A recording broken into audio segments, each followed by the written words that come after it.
Hey guys, it's carnufex, another nerd. This video, we are continuing and shortly finishing the ability upgrades rankings series. For those of you who haven't watched these before, basically what I do is I break down each individual faction and I tell you how valuable each level of an ability upgrade for each level for each character in that faction.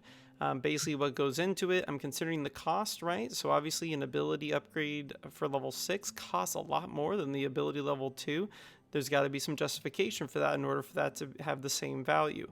The benefits, what actually is granted, if these two abilities, right, have different costs and they grant me the same damage increase, for example, and nothing else, well then this one's going to be rated a little higher, and the contribution to the overall kit, if for whatever reason, like, hey, you know what, Cruel has some great, puts out these buffs on like sets of tacticians and stuff that you never use. I'm like, well then how much does that really add to our kit? What's the point of that? So that's what goes into it. I will go in depth on the first character, which for the elves will be Illyria. I go alphabetically. Feel free to scroll up to whatever character you're interested if you don't want to watch the whole thing, but I will be breaking them all down. And again, I'll go into a little more in depth on Illyria as to why I gave her these rankings, and then I will go over a little more quickly the remaining characters. So first, for the ability 1, we can see I gave it's on a 1 to 5 scale, right? So with 5 being the best and 1 being the worst. Let's see what it's worth. So I gave it a 3-2-3-3-4. So what do we have here? Let's go to, not Phalia, but Illyria.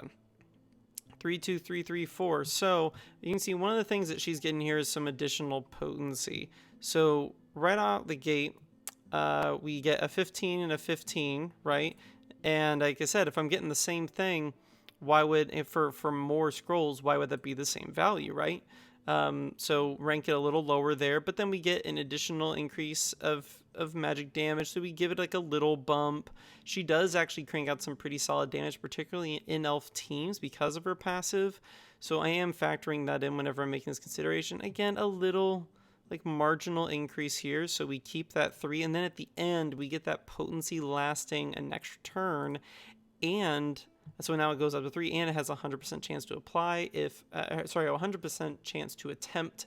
It's got to be applied successfully. So this can be potentially really useful for raid circumstances. If you're looking to reduce the chances of the entire party taking in a debuff, you can either apply tenacity to everybody, or you can just apply potency down to the enemy who would be applying that.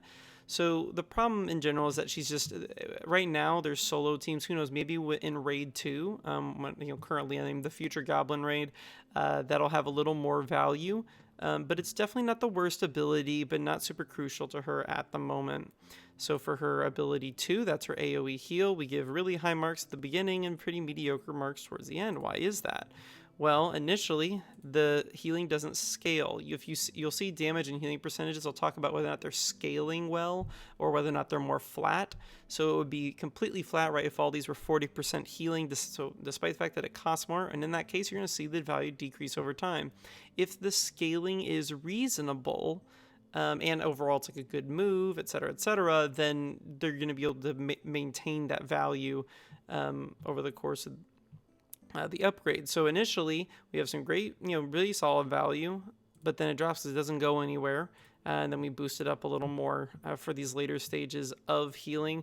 But it's really marginal, and at that point we've already dropped so low below this initial value that it really just only keeps it from falling flat on its face, in my opinion. This is not me saying it's not worth doing, just that overall, considering the value of the character and what she's getting done in the kit and what it really gives her any advantage in doing, not so much. Same issue here. Single target does heal, so it kind of has like dual value because it's increasing the damage going out and it's also increasing the healing going out to that single target. But overall, again, pretty much flat. That one was pretty easy. It was literally like the same rates. Single target specials are on a different scale than basics. Because generally single target specials tend to scale more. So those are kind of being graded on a curve relative to other single target specials, and basics are being graded on a scale relative to other single target basics. So that's that. Now here, this is, as you can see, initially it's very flat. So that's why we go from a 3-3-2-1 to a 3 again. Now, if Illyria was overall a more crucial character, then these would receive higher marks. But since she is not on the current, like, Battlegrounds elf squad that we see coming out, as Battlegrounds is, you know, hopefully going to be released here in the next few weeks. That's the current timetable we've been given. We've got, again, that's not bad for, you know, 8 gold scroll or green scrolls or whatever it is. But then you double it and stay the same. But then you get to here. Now you pretty much only are going to run her with a minimum of 3 elves. Unless you're very, very early game, in which case it's more of like a general order team. You're probably using her for going through your campaign. This is only worth doing once you've really started developing people, taking her that far along. You do not need to build her up this much in order to get Ember. This is my main account. So this is the Illyria. I mean, by and large, these 3 characters are exactly the same as whenever I was able to unlock Ember all the way to 7 stars.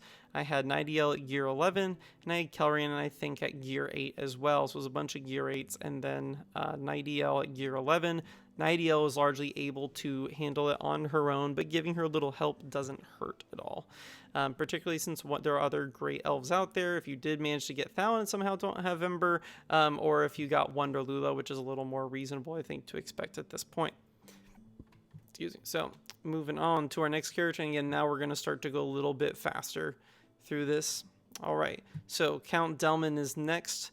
We see some, you know, kind of mediocre-ish, and then it gets stronger later on. What is going on here? So initially 20%, that's not terrible, it's not great, it's pretty middle range, but it's a cheap upgrade. The 30% chance to increase the cooldown, as you can see, it caps out at 70. So we're getting almost half of it right out the gate. So that's worth a boost. I could see myself giving this a 5, but overall it's not really what he's going to be doing, because while this can be useful if he does get ability blocked or something, you can increase the cooldown of a random ability. It's only a % chance. There's obviously 2 abilities that could be potentially reduced. May not even be the most advantageous one. He does just crank out some decent damage, so I am paying a bit of attention to that. And that's why towards the end we get back to kind of like that 4 range by increasing those abilities. I put a lot of value into having something at 100%, you know, having that potency above the mandatory cap for whatever tier of arrow charge you're doing, because you know it's going to happen.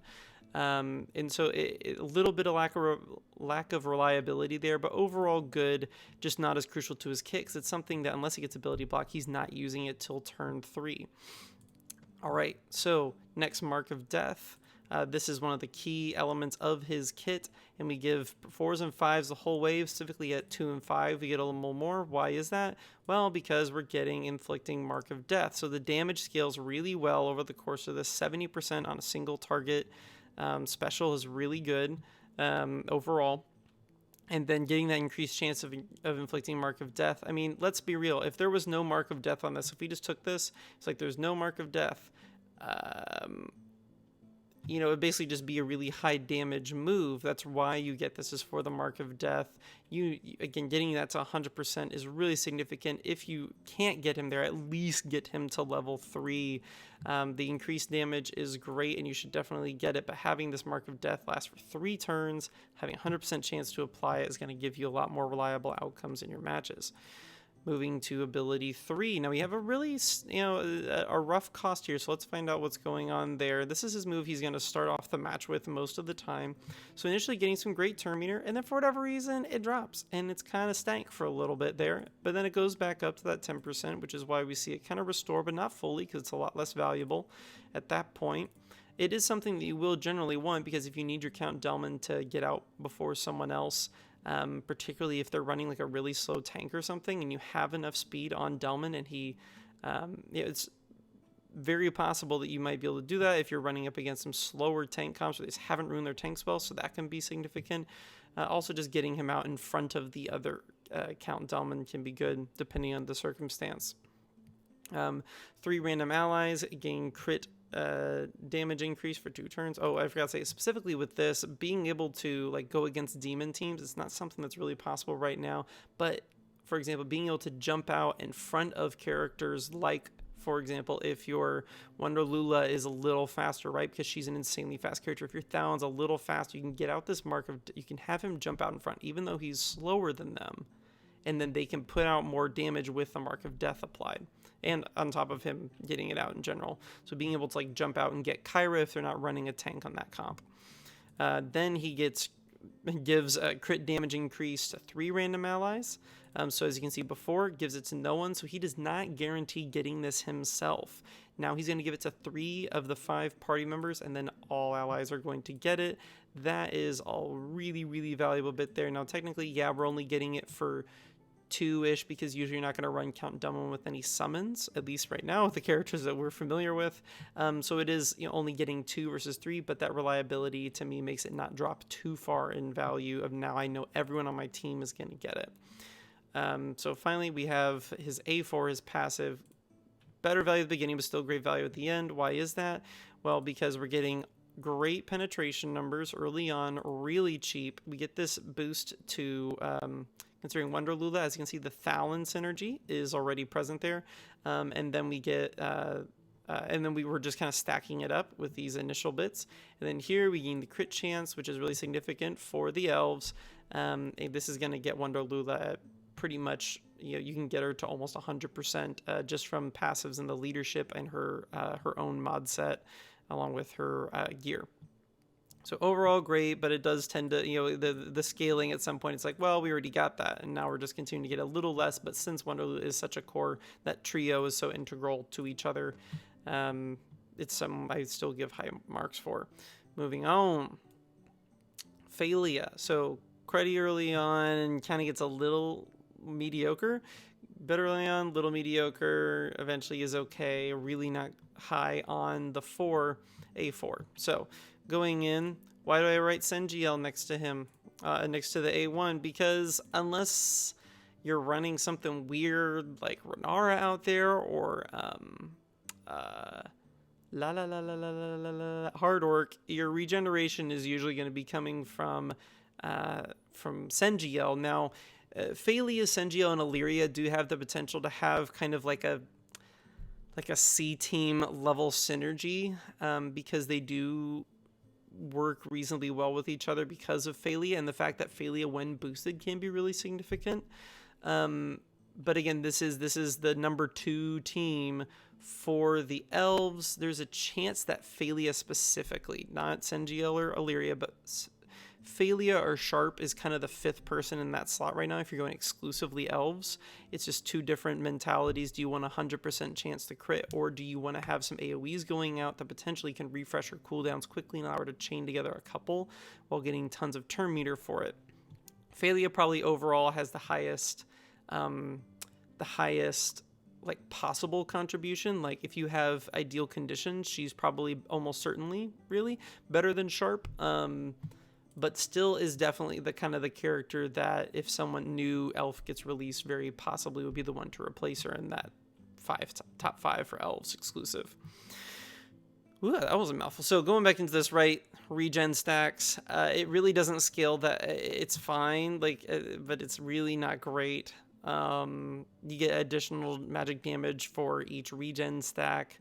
You can at least get a few on there that'll boost it a bit, but as you can see, it's overall pretty low. She does have overall like strong magic damage numbers, but not enough to make up for that. We're not a huge fan of that.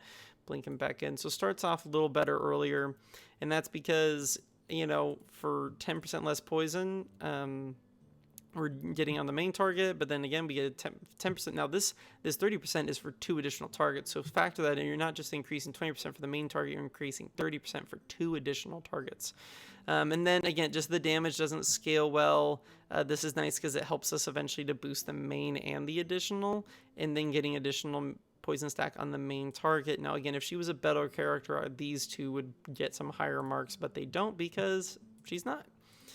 Moving on. And even then, poison's not particularly crucial to what she would be trying to do on that Thalen team anyway. So again, that's kind of where the kit's like, what does adding this poison really do for her? Not that much.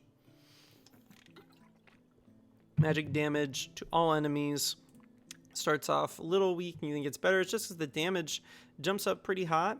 increasing this chance to inflict damage decrease, you get it to 100%. That's really not bad. It's a great kind of like mid-game level impact where if the game hasn't swung in either favor real quick, then this can definitely be the thing that does it, because it can hamper your enemy's chances to knock somebody out. Being able to apply this to goblin enemies, really, frankly, unnecessary, because the elves, in the right circumstances, can handily take down the goblins because they just wipe out everything so fast. It can kind of depend on what assists come out and if Adam gets a taunt early on. It's not nothing, but it's definitely not something to scream out against. As I've said in other videos, I feel like this is more, makes her a good defender in goblin events. I feel like that's what it's almost like more for. And then finally at the end, better because it's almost entirely flat, very marginal. But as you can see, here's where the Illyria Sengiel synergy comes in, getting additional magic damage if they are present. Moving on to Kelrian. Again, if elves, because it's going to be one of those things like Illyria where if it's not elves, he's not getting the benefit of that final move.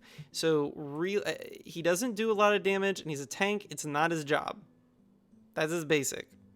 There's some very pitiful marginal value here if you decide to max that. That is so low priority.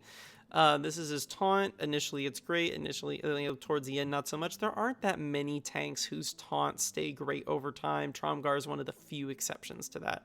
Even my little baddie, I still haven't upgraded her final taunt to level 6 because all it does is give a pitiful amount of damage to a character who doesn't have much damage to begin with. His AoE, until you're applying more defense down, it really doesn't matter. And then his magic damage buff. So we're going to blink in here real quick, right? So that basic doesn't scale great, and I really don't care. I mean, at least here, if he is able to attack the charger with the lowest health, okay, great. He's getting an extra crit. That's going to get some more damage out of him. Maybe he reduces a cooldown, is able to taunt again his second time. I don't know. He's not going to use it for his... He's going to use it once in his first 3 turns. It's really not what he's about. The tenacity increase, fantastic. It's one of the best buffs that a tank can get. Pretty much armor increase and tenacity increase are at the top, on top of the more like rare things that get like debuff immunity. But usually from what you see coming along with taunts, depending counterattack, but even I would put armor increase and tenacity increase over counterattack for most characters, pretty much exempting Tromgar and Kiri.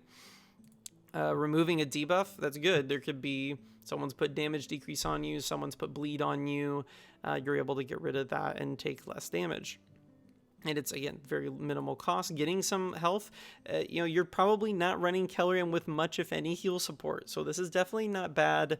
If he takes like some... he's probably not going to take much damage early on, but if he does get around to getting a second taunt, it might be able to give him another hit or two, so it's not like the worst thing you could put into.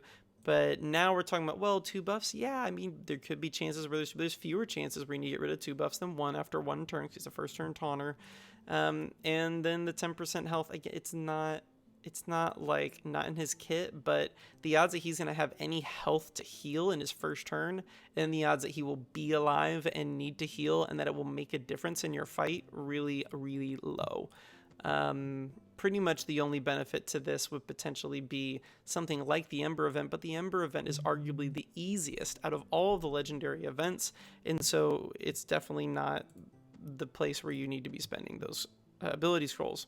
And again, initially, I don't care about him doing damage. If I can get him to get off a reliable AoE armor increase on his 3rd turn if he makes it, I mean, that's not nothing, but again, the elves really are gangbusters. If it's not been decided at that point by the time his 3rd turn comes around, more often than not it should be, and if it's not, then it's probably going to go against you in general. Now here, this is where you have some other really strong value in his kit. Since you are pretty much only going to be running him with a bunch of elves, this is a really strong amount. I mean, look, that's 50% magic armor increase. That's pretty fantastic. Considering that, I mean, mine's only gear 10, right? And he's already at 40 some without any armor runes on. I mean, he's got like the primary over here, but he's basically got no real armor benefits from his runes, and he isn't at the final gear level yet. He's still missing a piece. This is a really good ability. It may still not be necessary for what you're trying to do. For example, if you're trying to get Ember, probably not necessary for you to put him in, especially if he's not higher geared. But as we go into things like Battlegrounds, where you might try and use the Elves specifically to take down a team that has a lot of magic damage. For example, a Soleus team, right? Tons of magic damage on a Soleus team. As long as you can keep that taunt from getting dispelled, he's going to eat up so much of that damage. And because he has the tenacity buff, and because you can just suit him up with tenacity, there's going to be a solid chance that he's going to be able to resist that because of how characters like Nightiel and Cruel generally don't have more than a potency primary and subset on them. Right. Moving on. One of the most important people to take into consideration, I am getting this video a little out before Ember is released, prior to Renara, prior to the first buff event, for those who may be watching this later. So Pride, we'll talk about that at the end. That's the only real note there. Her A1, just note the A1 doesn't, sometimes I do consider kind of like almost inherent elements of the abilities, and sometimes I don't. Sometimes it's easier for me to do it that way, and sometimes it's because I feel like it's the more right way to assess it. So this does not consider the fact that if you use on our Soleus team, she's going to be assisting Soleus a lot, and therefore the value of this would obviously increase because there's more times that she's using it, and therefore more damage going out, which means that the impact of increasing it is better. Her A2 is just bonkers, busted up all the way. We hit a little blip on the radar at ability level 4 for ability 3. Otherwise pretty good, other than a blip on ability level 5 for ability level 4.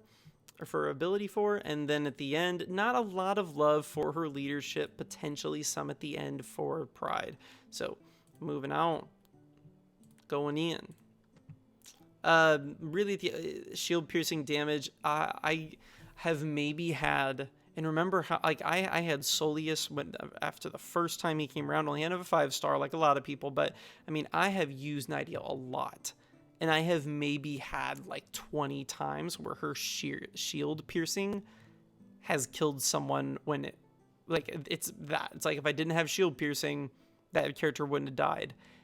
And only a fraction of those times has that actually made an impact on the outcome of my battle, even to the extent of, did I lose one more character and therefore lose like 2 tournament shop currency in a tournament fight?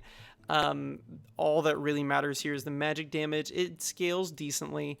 Definitely can't like come down on it too hard, but that's really all it does, and doesn't add any useful additional benefits for us. Moving it, I mean, 50% ability level 2 is really high for a single target. For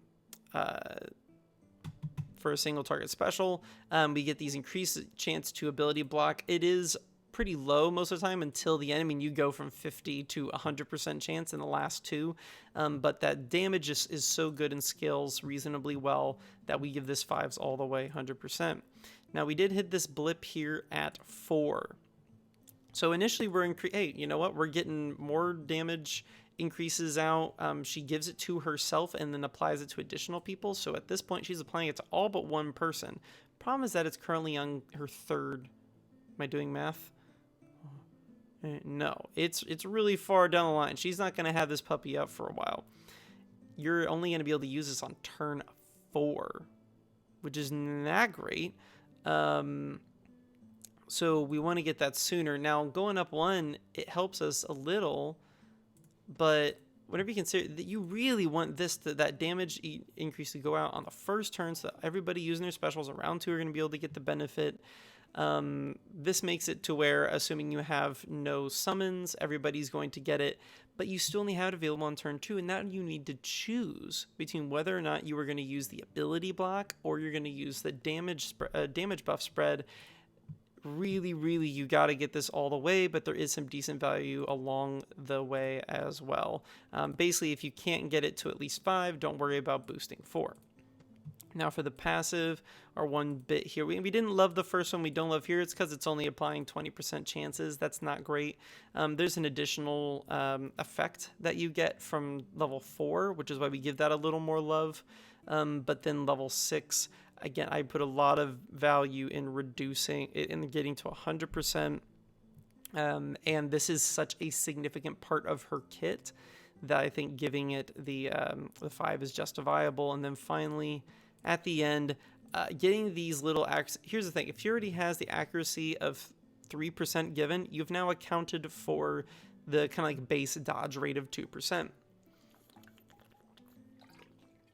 As much as I rail on those dodges and 2%, how they seem real convenient sometimes, I also will not refute the fact that the people who have done large sample testing have shown, and people have shown, whenever they have an accuracy in excess of the dodge possessed by the opposing character, there has never been a dodge. So somewhat at least working as intended, WAI, right? So these, what's the point? You know, okay, getting a little bit of your max health back on critical hits and blows, like, this is just so minor. When is it going to make a difference?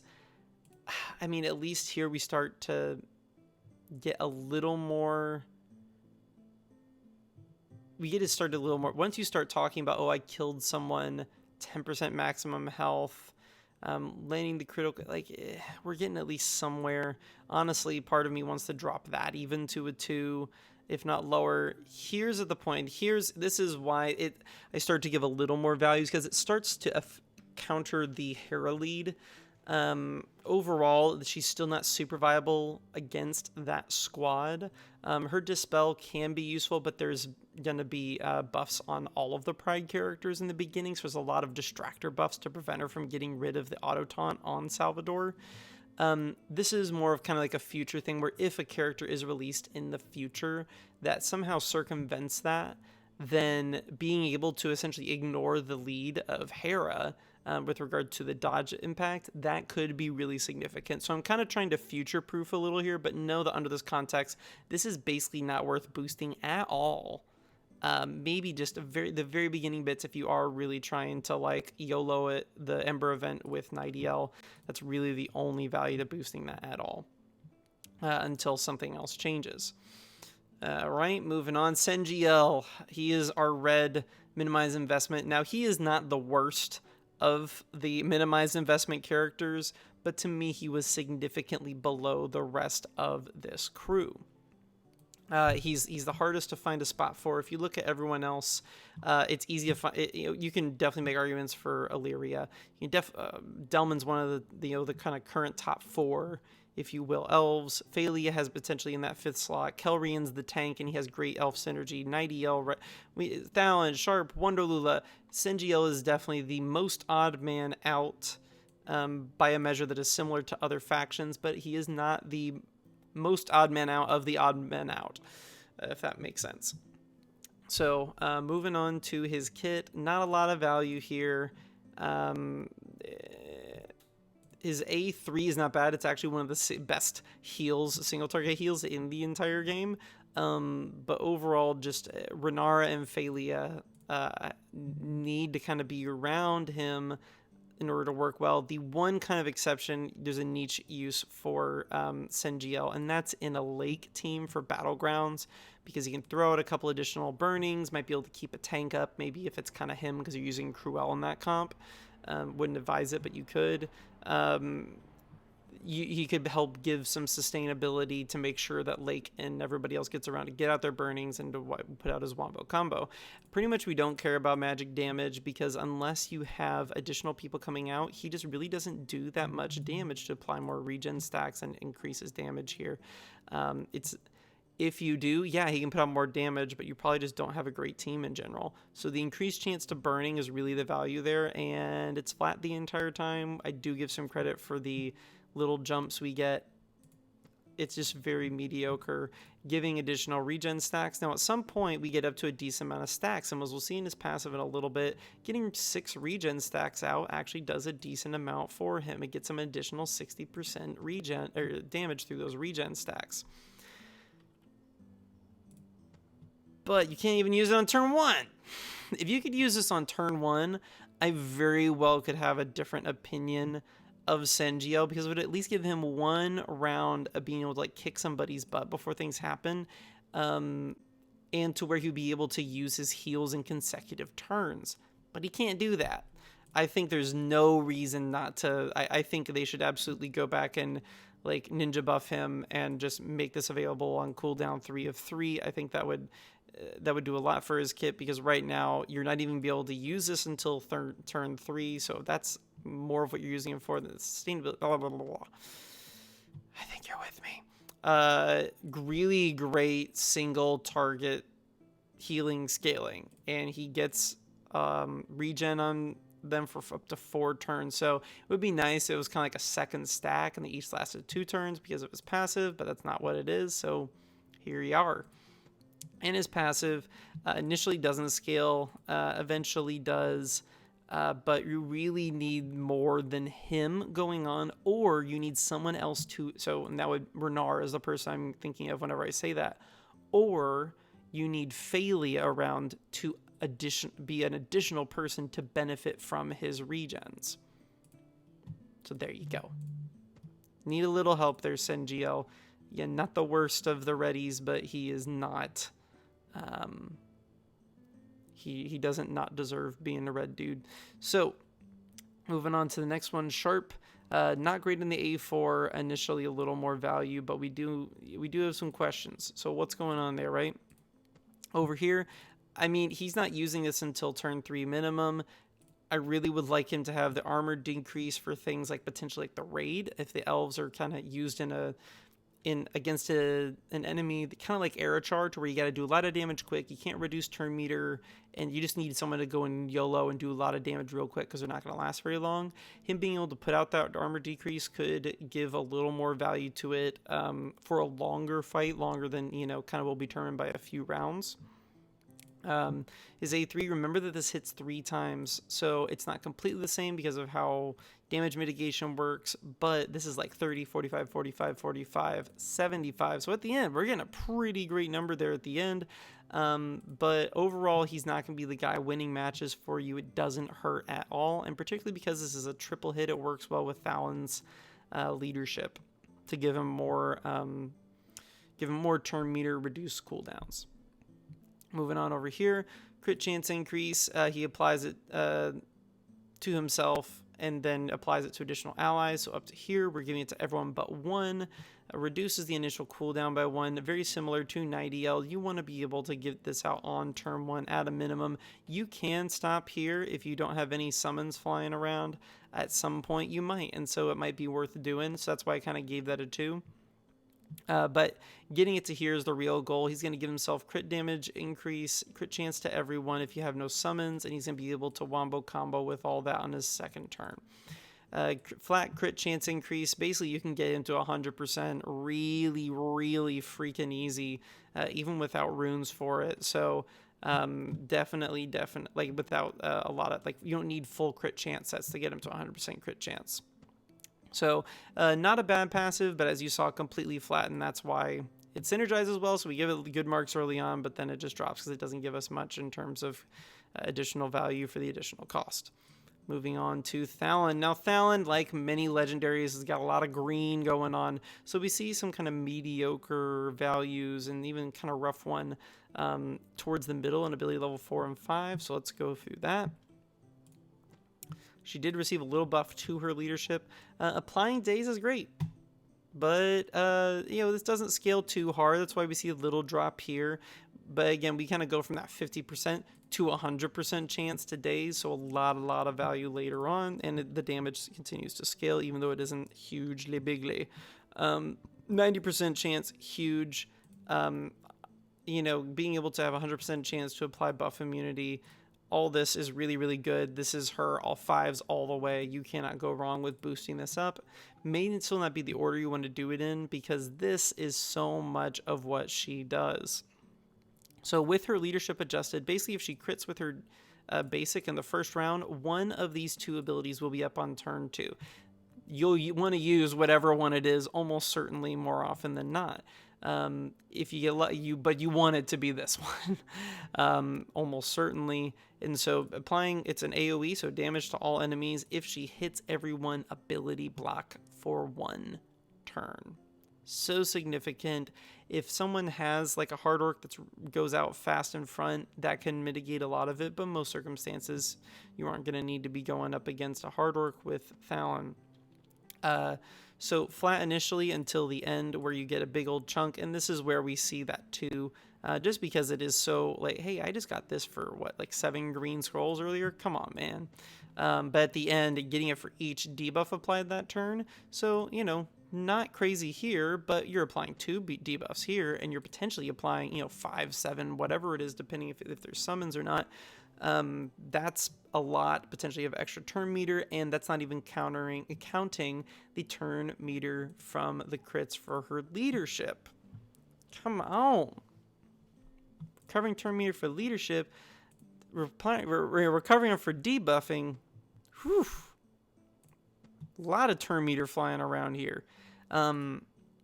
Again, early on, great, and then it kind of gets a little weak sauce here because really what's the difference between going from 20 to 25? Is that worth that? I mean, I guess it is because, again, it works for everything, but we're going to get this and so much more at the end.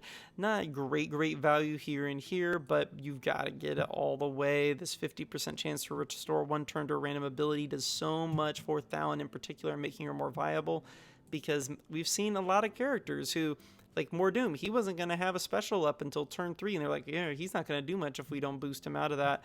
So Falen definitely is meant to be used with her leadership. She can be used with other people, but her specific effectiveness is going to drop a bit if you don't have it. Guys, we are here at the end. Sorry, it's been a little while since I've done these, so I feel like I'm lagging a little bit behind on speed here. 4, you can see demons, and then 3 already over. What does that mean, carnufex? We don't really love the A1 initially, but we do like the A2. So why is that? Well, it just basically doesn't scale very well. Now, she has really strong base physical damage. That's probably to compensate for that. But if that's the case, that just means that boosting the gear is as you know, more significant than the abilities in this specific circumstance. But she is a damage doer, so it is integral to rekit that you boost this. So initially, again, it starts off really low, doesn't even scale very well. Don't read this as plus 40%. She's either doing plus 20%. It's just whether or not she's doing 140 or 160 versus 120 or 140 from before. Here we get the additional 25% more crit damage. That is not anything to sneeze at. And we do get a really significant increase to her physical damage if the enemy target has more health. And since she has really low health, that's going to be true a lot. And if it is someone with less health than her, she may not need it to kill him. Moving on. So we generally overall like this ability. We get some good value early on-ish. Getting it to where it's a guaranteed crit with invisible. It would be a 5 if it wasn't something that, because of Falen's leadership, she was already going to have a pretty high chance of doing. Let's talk about her A3. Because this is part of the problem. This isn't up until turn 3. This isn't up and this isn't up until turn 2. There are circumstances where you don't want to use this or need it. Up to here, like if this match is not already determined, that's a miserably long fight. That's a miserable fight. There's zilch value in increasing until you at least get to here, because then she's applying it to all healers, tacticians, fighters, etc., right? Because initially she's only applying it to healers up to 4. Now she's going to give it to all. It's just too late. It's too late. She's already giving it to kind of all the people who are going to matter if you're running her on like a Kelrian team, because then everyone else is going to get it except Kelrian, so it works, but it's not up till turn 4, and then turn 3 here. I mean, really, if you're going to do this at all, it's got to be here, because if you were doing these first ones, the fight's already over. It's already over. But again, having this out, now this can be a really, really good move if you're going up against someone who, like a Cruel, who can dispel that that taunt. Like, you're at least going to be able to make them able to attack that tank, and sometimes that tank's taken enough damage for Cruel came around, he'll still be the target. Or if it's someone who just dispels his taunt, right, doesn't turn him invisible, then now it's like he's taunting again. So overall, can be a really good move depending on who you're facing, but if you do not take it to 5 or 6, you're basically wasting your time. You're more like your scrolls. So scales pretty. It does not scale flat up through 4, but it does synergize well with what she's trying to do. If you're not using her against demons, there's 0 value in these latter 2, so really factor that in here. Now, since demons are meta, I give it a little more value, but since elves really have no way to go around, go into that team right now, okay, great, you can go up, this is useful against the meta, but not useful enough for your team to be viable. So it's a little wonky there. Overall, she is a great character, but her abilities aren't really the reason why that she's amazing. It's just because she's incredibly fast, she has a lot of damage. So hope you guys enjoyed that. Look forward to the other videos. I am going to get the other ones out here pretty shortly. Hope you've enjoyed it, and I'll catch you next time.